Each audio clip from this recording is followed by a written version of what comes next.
ராமானுஜாய நமஹ.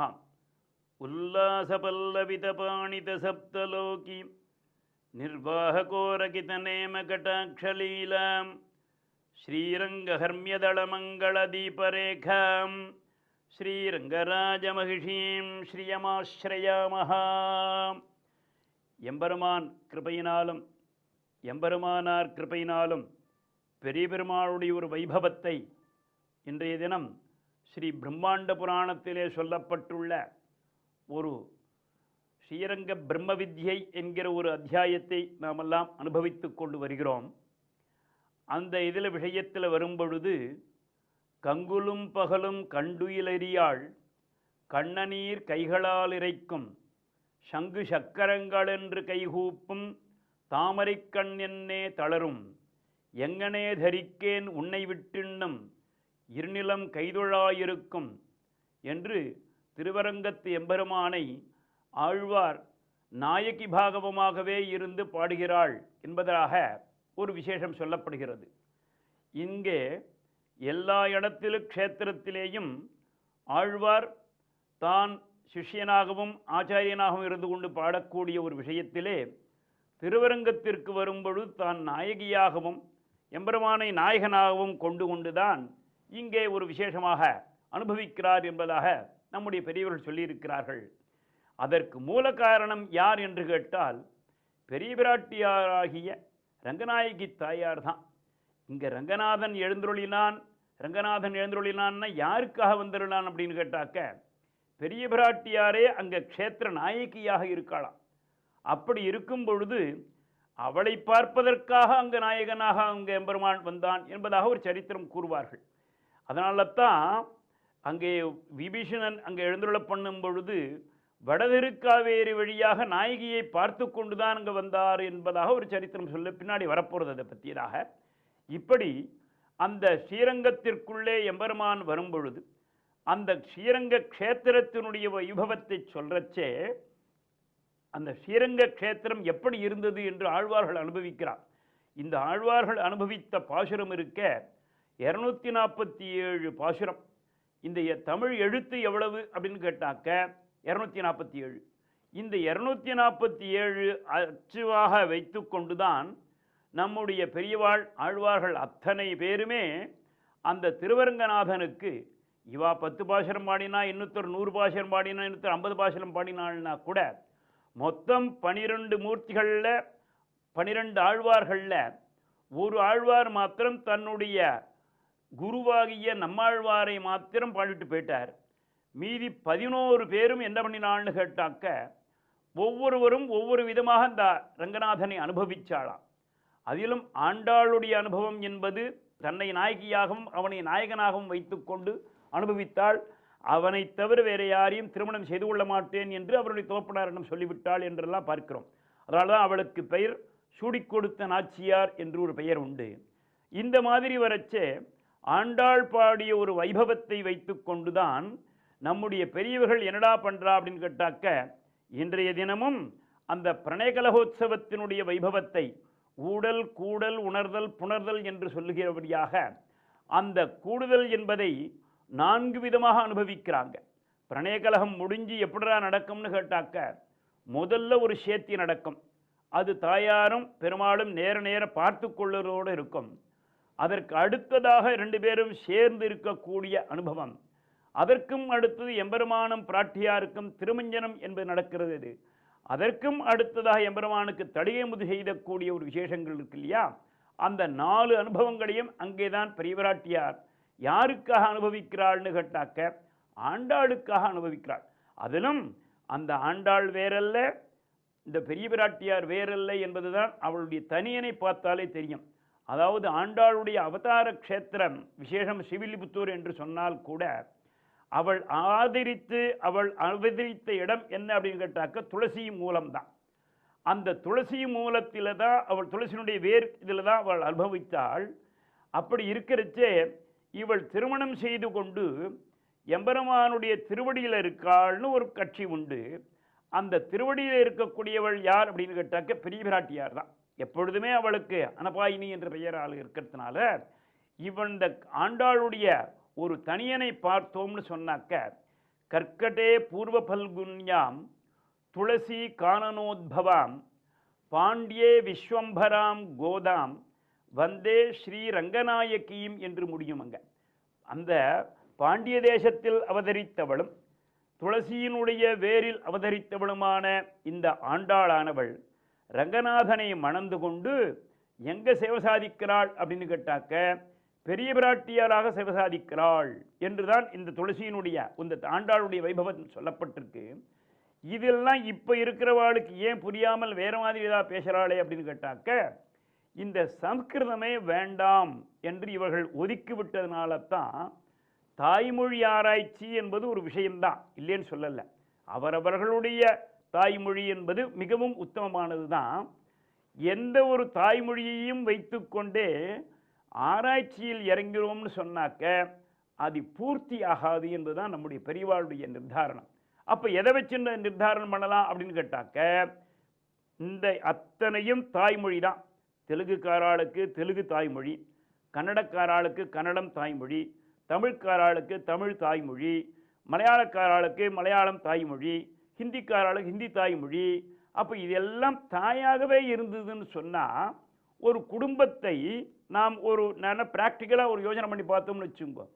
ஒரு குடும்பத்தை நிர்வகிப்பதற்கு தாய் மாத்திரமே போருமா, அங்கே தகப்பன் வேணுமா வேண்டாமா, இதுதான் அங்கே முக்கியம். தாயும் தகப்பனமும் இருப்பதாக இருந்தால்தான் குடும்பமா, வெறும் தாய் மாத்திரமே இருந்தால் குடும்பமா? இப்போ இருக்கிற காலகட்டம் என்னடா இருக்குன்னு கேட்டாக்க சம்ஸ்கிருதம் வேண்டாம், அது வேற ஏதோ பாஷை, அது இதனால் நீங்கள் அதை உள்ளே கொண்டு வராதீர்கள்னு சொல்கிறான். வேண்டாம், இந்த தாய்மொழியாகிய இந்த விஷயத்தை கொண்டே அனைத்தையும் ஆராய்ந்தோமே ஆகில் பல விஷயங்கள் நமக்கு புரிவிடாமலே போயிடும். ஏன்னு கேட்டால் இவை எல்லாம் தாய்மொழி என்கிற பெயரில் இருந்தாலும் தகப்பன் மொழி என்று ஒன்று இருக்க வேண்டுமா இல்லையா? அந்த தகப்பன் மொழி என்பதுதான் இந்த சம்ஸ்கிருதம். இந்த சம்ஸ்கிருதத்தை வைத்து கொண்டு நாம் தாயை ஆராய்ந்தால்தான் அது பரிபூர்ணமாக நடைபெறும். நம்முடைய ஆராய்ச்சி கட்டுரைகள் பழைய விஷயங்களை போய் பார்த்தோம்னு வச்சுங்கோ, இந்த திவ்ய பிரபந்தங்களாகட்டும் மேற்கொண்டு கம்பராமாயணாதிகள் போன்ற விஷயங்கள் எல்லாவற்றையுமே நம்மளவா என்ன பண்ணியிருக்கான்னு கேட்டாக்க தாய்மொழியோடு கூட தகப்பன் மொழியையும் வைத்து கொண்டு தான் ஆராய்ந்திருக்கா. அதனால தான் அவளுடைய ஆராய்ச்சிகளில் இன்றைய நாளும் நிற்கிறது. வெறும் தமிழை மாத்திரமே வைத்து கொண்டு நாம் ஆராய்ந்ததுனால என்னாச்சுன்னு கேட்டாக்க இந்த ஆராய்ச்சியும் பூர்த்தியாகல, தமிழும் புரிபடாமல் படுத்து. இந்த திருவள்ளுவருடைய திருக்குறளுக்கு நம்ம பெரியவா என்ன பண்ணியிருக்கான்னாக்க சம்ஸ்கிருதத்திலேயே பற்பல ஸ்லோகங்கள் எழுதியிருக்கான். இன்றைய தினமும் அது மெட்ராஸ் யூனிவர்சிட்டியில் ஒரு லைப்ரரியில் அந்த புஸ்தகம் இருக்குது. அதனால் இதை கொண்டு அதே மாதிரி கம்பராமாயணம்னு பார்த்தோம்னு வச்சுங்கோ, இந்த கம்பராமாயணத்திற்கு மூலம் எது அப்படின்னு கேட்டாக்க வால்மீகியினுடைய அந்த சம்ஸ்கிருத ஸ்லோகங்கள் தான். அவன் பண்ண 24,000 ஸ்லோகத்தை இவன் 12,000 சுருக்கினான் என்பதாக இருக்கிறது. அந்த 24,000 என்பது 4 வரி ஸ்லோகங்களாகும், 2 வரி ஸ்லோகங்களாகும். இதே போல தமிழ் பாசுரங்களில் 12,000 ஸ்லோகங்களாகவும் இவன் பண்ணியிருக்கான். இதே மாதிரி நெஞ்சையள்ளும் சிலப்பதிகாரம்னு இருக்கு இல்லையா, அந்த சிலப்பதிகாரத்தை உள்ள பூந்து பார்த்தோம்னு சொன்னாக்க பற்பல ஸ்ரீபாஞ்சராத்திராகமத்தினுடைய விஷயங்கள் எல்லாம் அதுக்குள்ள தொடர்பு இருக்கு. என்ன அப்படின்னு கேட்டால் ஒரே ஒரு உதாரணம் சொல்கிறேன் பாருங்க. இந்த ஸ்ரீபாஞ்சராத்திராகமத்தில் இந்த எம்பெருமானுடைய விக்கிரகங்கள் புதிதாக அந்த சிலா சங்கிரகம் என்று சொல்லிக்கொண்டு வரும்பொழுது, சிலையை எடுத்து வரும்பொழுது இதற்கான சாந்தி ஹோமங்களை செய்து அந்த சிலையை கொண்டு வந்தால்தான் அது நிர்வாகமாக பேசும் என்று சொல்லப்பட்டுள்ளது பாஞ்சராத்திரத்தில். இதை இந்த ஒரு பாண்டிய நாட்டு ராஜா என்ன பண்ணுறான்னு கேட்டாக்க அவனுக்கு கண்ணகியின் பேரில் ஒரு மிகப்பெரிய ஒரு அபிமானம் உண்டு. அந்த வடதேசத்திலிருந்து அந்த ராஜாவை வென்று அவன் தலையில் அந்த கல்லை வச்சு இவன் தூக்கிண்டு வர சொல்கிறான். புரிஞ்சுதா? தூக்கிண்டு வர சொல்லிட்டு இவன் மதுரை வழியாக நடந்து போகும் பொழுது அங்கே மாடலர் மறவன் என்கிற பாஞ்சராத்திரிகன் இருந்து இவனை பார்த்து, நீ நல்ல காரியம் பண்ணின, இந்த சிலைக்கு ஒரு சாந்தி ஹோமம் செய்துவிட்டு நீ அந்த கல்லை வடிப்பாயாக என்று சொல்கிறான். அந்த இடத்திலேயே அந்த கல்லை இறக்கி அதற்கு சாந்தி ஹோமம் செய்துவிட்டு தான் அவன் கண்ணகியினுடைய சிலையை வடித்தான் என்று இளங்கோடிகள் சொல்கிறார் இதில். அப்போது அவர் எவ்வளவோ ஜைனபதமாக இருந்தால் கூட அதிலும் தன்னுடைய தமிழ் இலக்கியத்திலே பாஞ்சராத்திராகமத்தினுடைய ஒரு சம்ஸ்கிருதத்தினுடைய ஒரு வைபவத்தை கண்டுதான் அதுக்குள்ள வச்சிருக்கார்.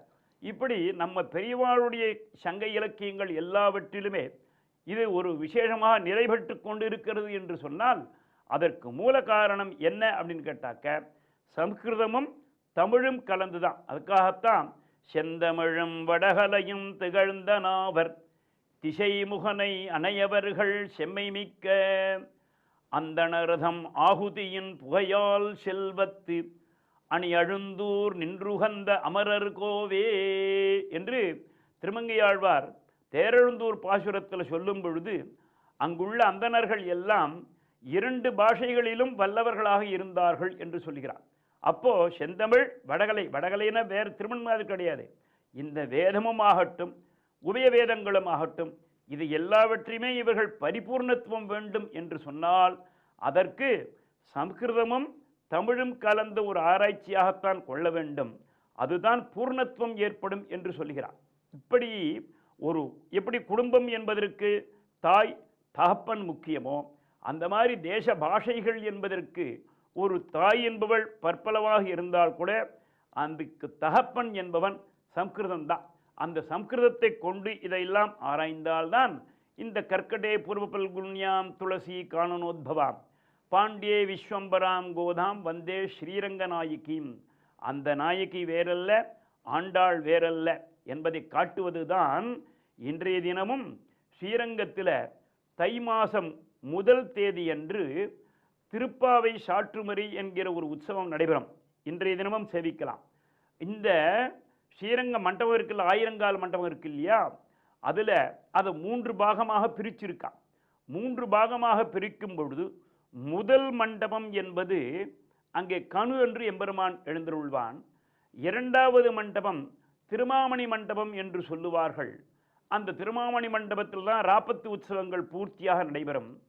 அதையும் தாண்டி 3வது பாகத்தில் திருப்பாவை சாற்றுமறை மண்டபம் என்று பெயரது. அந்த திருப்பாவை சாற்றுமறை மண்டபமும் நேர் தாயார் சன்னதியும் ஒரே அளவில் இருக்கும். அங்கேருந்து பார்த்தோம்னு சொன்னாக்க தெரியும். ஏன்னு கேட்டால் அங்கே போய் தான் சாத்துமறை பண்ணுவான்.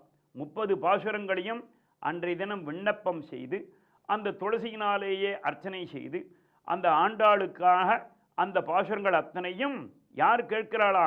பெரிய பிராட்டியார் கேட்கிறாளாம். அந்த பெரிய பிராட்டியாருக்காக இந்த திருப்பாவை சாத்துமுறை உற்சவத்தையும் அந்த அத்தியன உற்சவத்தையும் சேர்த்து நடத்தி காட்டுறாங்க. அதுதான் ஒரு விசேஷம். அப்போது பெரிய பிராட்டியார் அப்படின்னு கேட்டாக்க ஆண்டாள் தான். ஆண்டாள் எங்கே இருக்கான்னு கேட்டாக்க பெரிய பிராட்டியாராக இருக்காள் என்று நாம் அதை சொல்லிவிடலாம். இப்படி இந்த அத்தியன உற்சவமும் இந்த விசேஷத்தையும் சேர்த்து பார்த்தோம்னு சொன்னால் இதற்கெல்லாம் மூல காரணம் நம்ம பெரியவா எங்கே வச்சா அப்படின்னு கேட்டாக்க சம்ஸ்கிருத பாகத்தை தான் கொண்டு போய் வச்சுண்டு சம்ஸ்கிருதமும் தமிழும் கலந்து ஆராய்ந்து கொண்டு வந்ததுனால தான் ஆயிரக்கணக்கான வருஷமாகிய இந்த நூல்கள் எல்லாம் இன்றும் சிதையாமல் இருந்துருக்கு. மீதி எல்லாம் இப்போ வர்றது பூரா எப்படி இருக்கிறது, ஒரே பாஷையோட வரும், 4 நாளைக்கு இருந்துட்டு 5 நாள் ஓடிப்படும். அப்படி கிடையாது.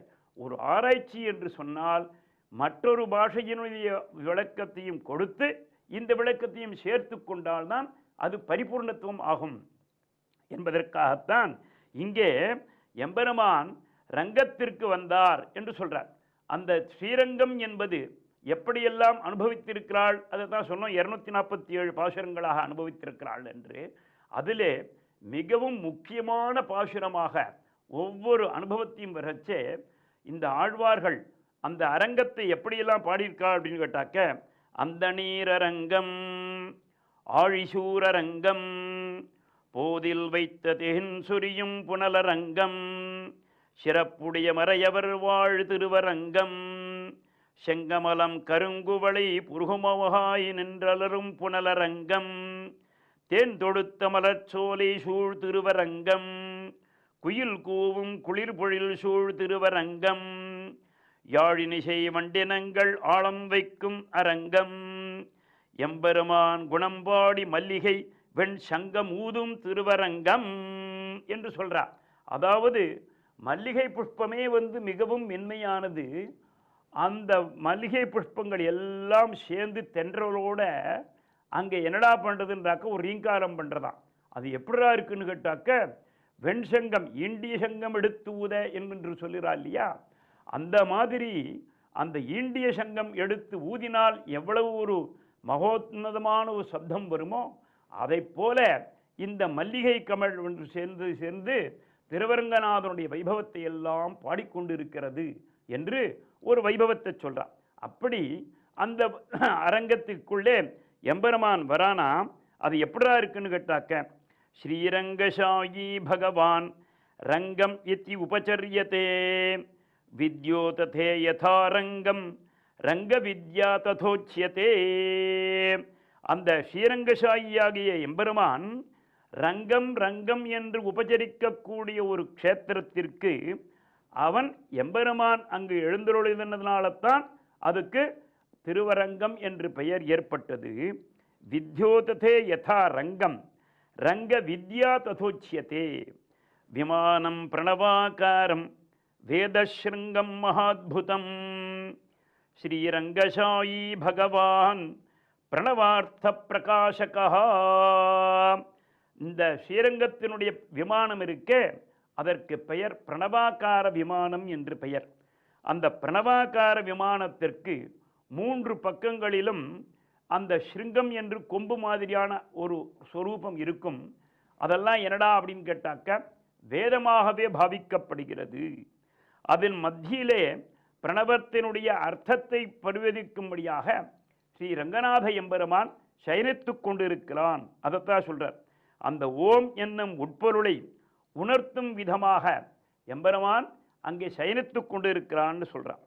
பிரணவஸ்ய ஆதிரூபாய பிரணவாந்தஸ்தசக்தயே பிரணவோபரி சம்ஸ்தாய ஸ்ரீரங்க பிரம்மணே நமஹா என்று அல்லும் பகலும் அங்கே இருப்பவர்கள் ஸ்ரீரங்க பிரம்மணே நமஹா ஸ்ரீரங்க பிரம்மணே நமஹா என்று உச்சரித்து கொண்டே இருப்பார்களாம்.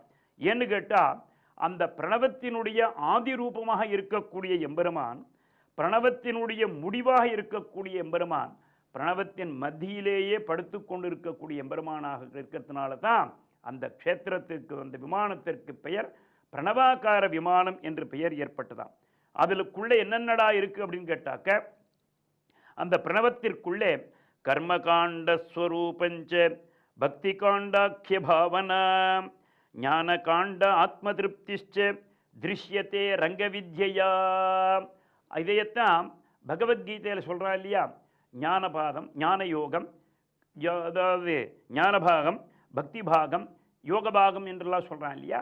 இதைத்தான் ஸ்ரீபாஞ்சராப்தராகமும் ஞானபாதம் கிரியாபாதம் யோகபாதம் சரியாபாதம் என்று சொல்லுமா போலே இங்கே அந்த பிரணவமானது 3 பாகமாக இருக்கிறது. அது என்னென்ன பாகம்னு கேட்டாக்க, ஞான காண்டம் பக்தி காண்டம், அதே மாதிரியாக அந்த ரங்கவித்யா என்கிற ஒரு காண்டமாகவும் இருக்கிறதாம். அந்த 3 காண்டமும் சேர்ந்து பிரணவத்தினுடைய அகார உகார மகாரம் என்று சொல்லக்கூடிய அக்ஷர ரூபமாக இருக்கிறது என்று சொல்றார்.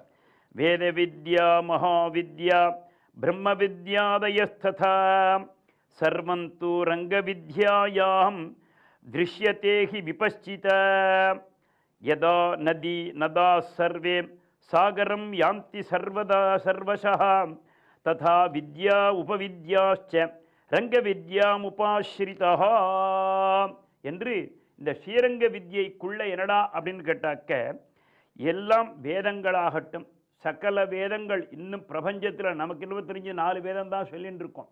இதை தவிர எத்தனையோ வேதங்கள் இருந்துருக்கு. அந்த வேதங்கள் எல்லாம் ஆகட்டும், யஜ்ஞங்களாகட்டும், நமக்கு தெரிந்தது ஒரு 2 யஜ்ஞம் 3 யஜ்ஞம் தெரிஞ்சுக்கலாம். ஆனால் எத்தனையோ யஜ்ஞங்கள் பாஞ்சராப்தர் ஆகமத்தில் சொல்லியிருக்கு. யஜ்ஞம் வேறு இஷ்டி வேறு, அந்த எல்லாமே சேர்ந்ததாகட்டும், எல்லாம் அதை தவிர பிரம்ம வித்யாதிகள் எல்லாவற்றையுமே சேர்ந்து சர்வம் து ரங்க வித்யாயாம் திருஷ்யத்தே. எல்லாம் எங்கடா அப்படின்னு கேட்டாக்க அந்த பிரணவாகார விமானத்திற்குள் நமக்கு சேவை சாதிக்கின்றன. எப்படி சேவை சாதிக்கின்றனன்னு கேட்டாக்க அக்ஷர ரூபமாக சேவை சாதிக்கின்றன சொல்றார். யதா நதி நதாஹா சர்வே சாகரம் யாந்தி சர்வசஹா ததா வித்யா உபவித்யாச்ச ரங்க வித்யாம் உபாஸ்ரிதா. அதாவது சகல வேதங்களும் சாஸ்திரங்களும் இங்கு வந்து ஐக்கியமாகின்றன. உதாரணம் சொல்றாருங்க, ஆகாஷாத் பதிதம் தோயம் யதா கச்சதி சாகரம் சர்வதேவ நமஸ்காரா கேசவம் பிரதிகச்சதி என்று சொல்றார். எங்கெங்கிருந்தோ வந்து விழுந்த மழைத்துளிகளானது எப்படி நதி ரூபமாக சேர்ந்து பற்பல நதியாக இருந்தாலும் ஒரே கடலில் போய் சேர்கிறதோ அந்த மாதிரி எத்தனையோ வித்யைகள், எத்தனையோ கலைகள், இந்த வித்யை என்பதெல்லாம் கலைகள்னு கொள்ள வேண்டும். நாம் இந்த கலைகள் எல்லாமே எங்கெங்கோ எந்தெந்த தேசத்திலேயோ எத்தனையோ விதமாக இருந்தாலும் அவை எல்லாமே ரங்க வித்யா என்கிற ஸ்ரீரங்க பிரம்ம வித்யா என்கிற ஒரு சமுத்திரத்திலே வந்து சேர்ந்து விடுகின்றன. ததா வித்யா உபவித்யாச்ச ரங்க வித்யாம் உபாஸ்ரிதாக யதா மாதரமாஸ்ரித்ய வர்தந்தே சர்வஜந்தவः ததா ஸ்ரீரங்கமாஸ்ரித்ய வர்தந்தே சர்வதேவதாக. எப்படி எல்லா குழந்தைகளும் எந்தெந்த ஊர்லேயோ எந்தெந்த தேசத்திலேயோ இருந்தால் கூட ஏதோ ஒரு பண்டிகைன்னு ஒன்று வந்துடுத்துன்னு சொன்னாக்க எல்லாமே ஒரு ஆற்றுல வந்து சேர்ந்துண்டு ஒரு இல்லத்தில் வந்து சேர்ந்து தாய் தந்தையிடம் எப்படி இங்கே ஆசீர்வாதம் பெறுவதற்காக வந்து சேருமோ அதை போல சகல வித்யைகளும் எந்த எந்த தேசத்திலேயோ எத்தனையோ விதமாக இருந்தால் கூட அவை எல்லாம் எங்கடா முடிவில் வந்து சேரும் அப்படின்னு கேட்டாக்க இந்த முடிவும் இங்கு தான், ஆரம்பமும் இங்கு தான். அதுதான் ஸ்ரீரங்க பிரம்ம வித்யை என்கிற ஒரு விஷயமாக இங்கே அனுபவிக்கப்படுகிறது. பூர்வம் ரங்கம் இது ஜ்ஞேயம் அந்தரங்கம் பயோநிதி பகிரங்கம் து வைகுண்டம் சர்வம் ரங்கமயம் ஜகத். பூர்வம் ரங்கம் இதம் ஜ்ஞேயம், அந்த ஸ்ரீரங்கம் இருக்க இதுதான் எல்லாவற்றிற்கும் மூல காரணமான ஒரு முதல் ரங்கமாகிறதாம். இரண்டாவது பயோநிதி, அதாவது க்ஷீராப்தியாகிய வைகுண்டம். மூன்றாவது இந்த ஸ்ரீவைகுண்டம் என்கிற இந்த இதுதான். ஆகையினால இதுதான் எல்லாவற்றிற்கான ஒரு மூலப்பொருளாக இருக்கிறது. இதை இன்னொரு விதமாகவும் சொல்றார். பூர்வம் ரங்கம் என்பது அனந்த பத்மநாபநாத சுவாமியாகவும், மத்திய ரங்கம் என்பதாக திருவரங்கத்தையும், அந்த பகிரங்கம் என்பதாக ஸ்ரீவைகுண்டத்தையும் சொல்வதாக சொல்லுவார்கள். அதுதான் திருக்குடந்தை என்கிற பெயராக சொல்லப்படுகிறது. ஆக எல்லாமே ரங்கம் ரங்கம் என்கிற ஒரு பெயரினாலேயே உபசரிக்கப்படுவதனால்தான் இதற்கு ரங்க வித்யா என்று பெயர் ஏற்பட்டது. அத்தனையும் ரங்கமயம் என்று ஆகிற்று. ரங்கம் என்று சொன்னாலே விளையாட்டு அரங்கம்னு ஆச்சு. அது அப்புறமா தான் அரங்கம் ரங்கம். அந்த ரங்கம் என்பது தான் விளையாட்டு ரங்கம். இது எம்பெருமான் என்ன பண்ண போறான், லீலைகளை பூரா இங்கே தானே, இதுக்கு தான் லீலா விபூதின்னு பேர் வச்சான். அந்த லீலா விபூதியாகிய இந்த எம்பெருமானுடைய க்ஷேத்திரம்தான் இந்த திருவரங்கம் என்கிற ஒரு பெயரிலே வருகிறது. இதைத்தான் தொண்டரடிப்புடியாழ்வாரும் தன்னுடைய பாசுரத்திலே பச்சை மாமலை போல் மேனி பவளவாய் கமலச்செங்கண் அச்சுதா அமரர் ஏரே ஆயிரம் கொழுந்தே என்னும் இச்சுவை தவிர யான் போய் இந்திரலோகம் ஆடும் அச்சுவை பெரினும் வேண்டேன் அரங்கமா நகருளானே என்று தன்னுடைய பாசுரத்திலே சொல்லும் பொழுது, எம்பெருமானே ரங்கநாதா, நீ எனக்கு எப்படியாவது வைகுண்டத்தை கொடுத்துருவேன்னு தெரியும்.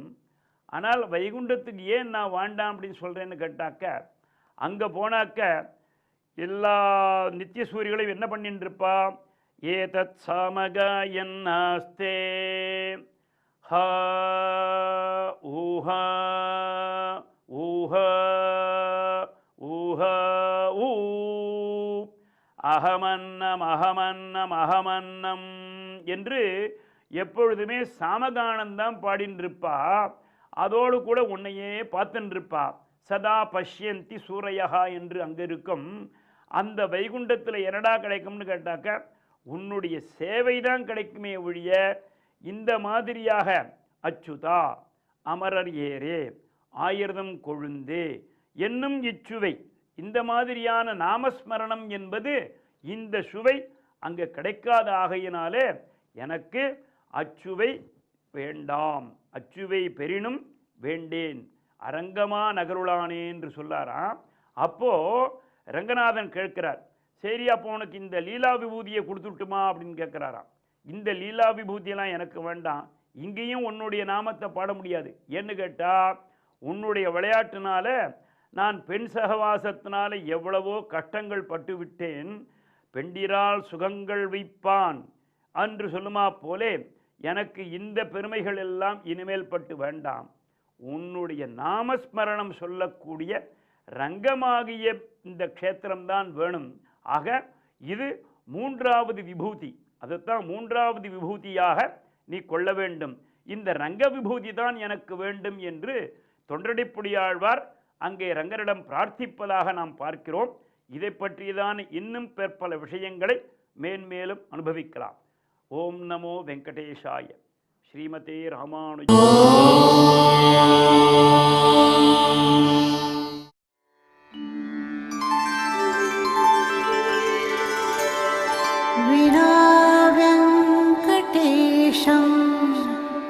ननाथो ननाथः सदा वेङ्कटेशं स्मरामि स्मरामि। हरे वेङ्कटेश प्रसीद प्रसीद। प्रियं वेङ्कटेश प्रयच्छ प्रयच्छ।